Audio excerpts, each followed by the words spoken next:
ইরানের পেট্রোলিয়াম ও পেট্রোকেমিক্যাল পণ্যের বাণিজ্যে জড়িত থাকার অভিযোগে ভারতের ৬টি প্রতিষ্ঠানের ওপর নিষেধাজ্ঞা জারি করেছে যুক্তরাষ্ট্র। ডোনাল্ড ট্রাম্প প্রশাসনের অধীনে এ পদক্ষেপ নেওয়া হয়েছে। মার্কিন পররাষ্ট্র দপ্তরের এক বিবৃতিতে বলা হয়, এসব প্রতিষ্ঠান ইরানি তেল ও পেট্রোকেমিক্যাল পণ্যের কেনাবেচায় গুরুত্বপূর্ণ লেনদেনে ইচ্ছাকৃতভাবে জড়িত ছিল এবং এতে যুক্তরাষ্ট্রের ইরান সংক্রান্ত নিষেধাজ্ঞা ভঙ্গ হয়েছে।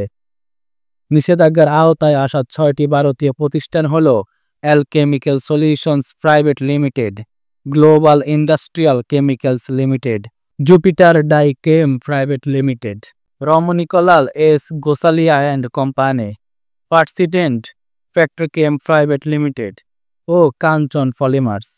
যুক্তরাষ্ট্রের দাবি, এসব প্রতিষ্ঠান ইরানের ওপর আরোপিত নিষেধাজ্ঞা লঙ্ঘন করে তাদের জ্বালানি বাণিজ্যে সক্রিয়ভাবে অংশ নিয়েছে।